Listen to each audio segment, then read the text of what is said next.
और Sanjay Singh press conference कर रहे हैं, क्या कुछ कहना है सुनिए। सच्चाई है, अरविंद केजरीवाल जी के सवालों का जवाब पूरा देश चाहता है और आरएसएस और बीजेपी इस पर पूरी तरीके से खामोशी साधे हुए,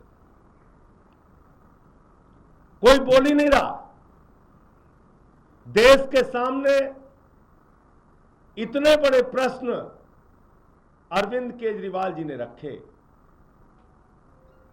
अपने आप को देशभक्त और राष्ट्रवादी कहने वाली संस्था आरएसएस, उसके प्रमुख मोहन भागवत जी से 5 सवाल उन्होंने पूछे और ये सवाल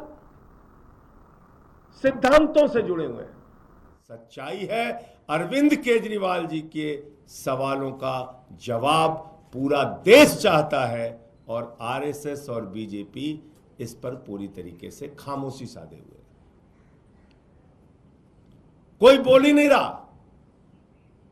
देश के सामने इतने बड़े प्रश्न अरविंद केजरीवाल जी ने रखे, अपने आप को देशभक्त और राष्ट्रवादी कहने वाली संस्था आरएसएस, उसके प्रमुख मोहन भागवत जी से 5 सवाल उन्होंने पूछे और ये सवाल सिद्धांतों से जुड़े हुए हैं, उसूलों से जुड़े हुए हैं, सच्चाई से जुड़े हुए हैं। आज दिल्ली के मुख्यमंत्री वो शख्स हैं हिंदुस्तान के, अरविंद केजरीवाल जी ने मुख्यमंत्री के पद को एक बार नहीं, उसूलों और सिद्धांतों की बात आई तो 2 बार मुख्यमंत्री के पद को 2 मिनट के अंदर छोड़ के लात मार के बोले हम सिद्धांतों की लड़ाई लड़ेंगे, उसूलों की लड़ाई लड़ेंगे, ईमानदारी की लड़ाई लड़ेंगे, सच्चाई की लड़ाई लड़ेंगे। 49 दिन की सरकार से मुख्यमंत्री के पद से इस्तीफा दिया, कोई चपरासी की नौकरी नहीं छोड़ना चाहता। जेल से निकल के आए, उसूलों और सिद्धांतों की बात आई, 2 मिनट के अंदर मुख्यमंत्री के पद से इस्तीफा दिया। और एक तरफ भारत के प्रधानमंत्री हैं, 75 साल की उम्र में भी अपनी कुर्सी नहीं छोड़ना चाहते, 75 साल की उम्र में भी अपनी कुर्सी से चिपके रहना चाहते हैं। तो ये बात तो पूरे देश के सामने खुली किताब की तरह है कि एक तरफ केजरीवाल जैसे ईमानदार और सच्चे नेता हैं जो मुख्यमंत्री की कुर्सी 1 नहीं 2 बार 2 मिनट के अंदर छोड़ के निकल देते हैं और ईमानदारी और सच्चाई, उसूलों और सिद्धांतों की लड़ाई लड़ते हैं। दूसरी तरफ भारत के प्रधानमंत्री हैं जो 75 साल की उम्र में भी अपने पद से चिपके रहना चाहते हैं। अब वो 5 सवाल जो अरविंद केजरीवाल जी ने कल मोहन भागवत जी से पूछे थे, वो 5 सवाल आज फिर से मैं आपके सामने दोहराना चाहता हूं और कुछ तथ्यों के साथ दोहराना चाहता हूं। पहला सवाल जो अरविंद केजरीवाल जी ने पूछा कि अपने आप को देशभक्त कहने वाली आरएसएस क्या इस बात से सहमत है कि आज भारतीय जनता पार्टी कोई राजनीतिक दल नहीं बचा बल्कि एक अपहरण गैंग बन चुका है। आज भारतीय जनता पार्टी कोई राजनीतिक दल नहीं बचा बल्कि पार्टियों को तोड़ने वाला एक गिरोह बन गया है। ईडी का डर दिखा के, सीबीआई का डर दिखा के, लालच देके, पैसे रुपए करोड़ों रुपए देके विधायकों को तोड़ना, सांसदों को तोड़ना, सरकारों को गिराना, पार्टियों को तोड़ना, यह काम भारतीय जनता पार्टी के द्वारा जो किया जा रहा है, क्या वो सही कदम है? आरएसएस के प्रमुख मोहन भागवत जी इस पर क्या मानते हैं, नंबर 1। नंबर 2, देश के सबसे भ्रष्टाचारी नेताओं को, और जिनको किसी और ने नहीं, खुद भारत के प्रधानमंत्री ने भ्रष्ट कहा। एक अखबार में यह खबर आई थी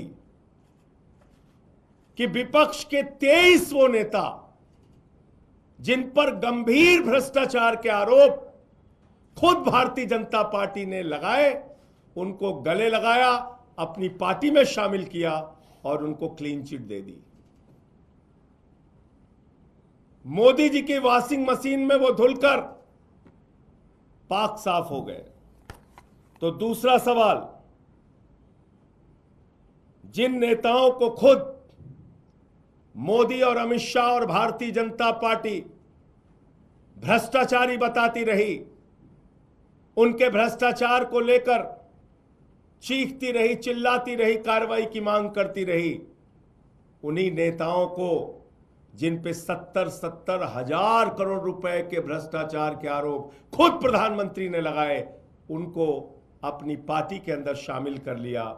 मोहन भागवत जी को यह कार्रवाई कैसी लगती है? क्या वास्तव में मोहन भागवत जी इन भ्रष्टाचारियों को बीजेपी में शामिल किए जाने पर सहमत हैं या असहमत हैं? नंबर 3, आरएसएस जो अपने आप को देशभक्त संस्था कहती है कि हम एक नैतिकवादी मूल्यों पर चलने वाले लोग हैं। आरएसएस जो कहती है हम तो राष्ट्रीय स्वयं सेवक हैं, हम इस राष्ट्र की सेवा करने के लिए आए हैं, जिनकी जिम्मेदारी थी कि भारतीय जनता पार्टी के ऊपर नजर रखें कि वो पार्टी कभी पथभ्रष्ट ना होने पाए, और पथभ्रष्ट होने की कोशिश करे तो उसके ऊपर अंकुश लगाया जाए, उसके ऊपर रोक लगाई जाए, उसके ऊपर मोहन भागवत जी बोले, उसके ऊपर आरएसएस के लोग बोले। तो केजरीवाल जी का तीसरा सवाल है आरएसएस प्रमुख मोहन भागवत जी से कि मोहन भागवत जी, क्या आपने भारतीय जनता पार्टी के पथभ्रष्ट होने पर, इन सभी कार्रवाइयों पर आपने उन पर अंकुश लगाने की कभी कोई कोशिश की? आप उनकी इन कार्रवाइयों से सहमत हैं या असहमत हैं? आपने कभी उनको रोका कि ये क्या कर रहे हो तुम? एक ऐसे मुख्यमंत्री जो फ्री शिक्षा, फ्री बिजली, फ्री पानी, फ्री इलाज, माताओं बहनों के लिए बस की फ्री यात्रा, बुजुर्गों की तीर्थ यात्रा, मुनाफे का बजट दिल्ली के लिए, ऐसे मुख्यमंत्री को जब जेल में डाला जाता है तो क्या मोहन भागवत जी के मन में प्रश्न उठता है कि यह काम बीजेपी गलत कर रही है, मोदी जी गलत कर रहे हैं? चौथा प्रश्न जो एक आरएसएस के कार्यकर्ता के मन में है, और आरएसएस का जो कार्यकर्ता बीजेपी में आया है उसके भी मन में है,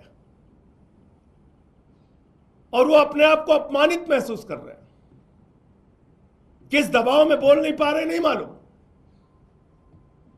लेकिन जेपी नड्डा जो भारतीय जनता पार्टी के राष्ट्रीय अध्यक्ष हैं, उन्होंने खुले तौर पे कहा चुनाव के दौरान कि अब हमें आरएसएस की जरूरत नहीं है।